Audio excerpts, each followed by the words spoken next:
ఇప్పుడు నాకు నా సొంత వైఫ్ కి కూడా నేను సేల్స్ పాలన్స్ అనేది చెప్పిస్తాను. ఎంసీహెచ్ వెళ్ళను నేను.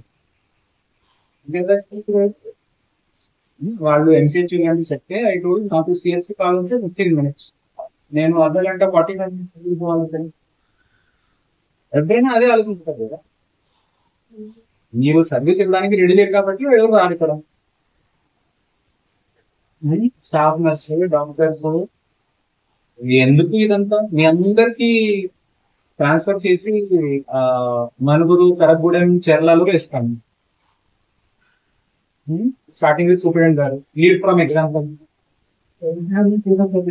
ఒక పని చేద్దాం, ఈ నెల ఆఖరి వరకు అట్లీస్ట్ 20 డెలివరీస్ టార్గెట్ సెట్ చేస్తేనే అవుతుంది. ఏదో సూపరింటెండెంట్ గారు యూ ఆల్సో పంపించారు, మీతో నేను కూడా వస్తాను.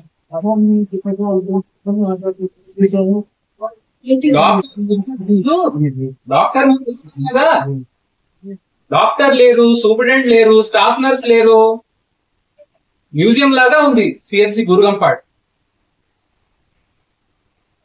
నంబర్స్ చూస్తా ఉంటే అశ్వరపేటలో పెరిగింది, ఇల్లందు పెరుగుతుంది, మనుగురు డెలివరీ పెరుగుతుంది, గురుగంపాడ్ అయితే గుండు సున్నా. Complete I'm telling this last warning. మీరు సరిగా చేయకపోతే ఇక్కడ ఉన్న స్టాఫ్ అందరికి నేను దూరంగా వేస్తాను, వేరే నుంచి నేను ఒక టీం అసెంబుల్ చేస్తాను. Last warning. ఏం లేదండి, వెరీ సారీ టు సే, నేను ముందు నుంచి ఛాన్స్ ఇస్తూ వస్తున్నాను.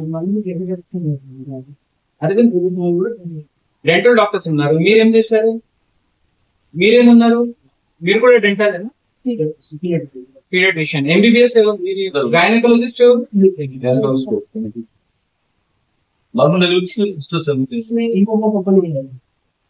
ఎక్కడ చేస్తున్నారు? చేస్తామని అంటున్నారు కానీ ఒకటి మా కేసెస్ రావట్లేదంటే అది గ్రామానికి పోవాల్సిన అవసరం ఉంది. ఇది ఏమవుతుందంటే, ఇప్పుడు నా దగ్గర ఎవరో ఆఫీస్ కి రాలేదనుకోండి, నేను ఇంట్లో వెళ్ళి పడుకోవాలా? ఇప్పుడు కలెక్టర్ దగ్గర వస్తలేరు ప్రాబ్లం చెప్పడానికి, నేను ఇంట్లో వెళ్ళి పడుకుంటాను.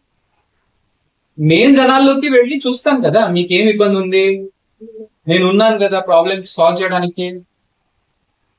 ఉపాధి హామీలో జనాలకి పలుగు పార కావాలని ఎట్లా తెలిసింది? వాళ్ళతో వెళ్ళి పనిచేస్తేనే తెలిసింది, అప్పుడు ఆర్డర్ చేసి తెప్పించాము.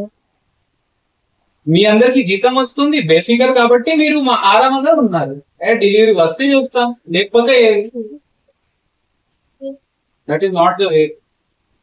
మీరు అవుట్ రీచ్ చేసుకొని పూల్ చేయాలి. దెన్ అట్లా ఉంటే దెన్ సిఎస్సి గురుగంపాడ్ కొత్తగా ఎందుకు పెట్టాలి? అవసరమే లేదు కదా, డబ్బు వృధా చేయాలి. జనాలు ఎట్లాగో రావట్లేదు, మూసేద్దాం.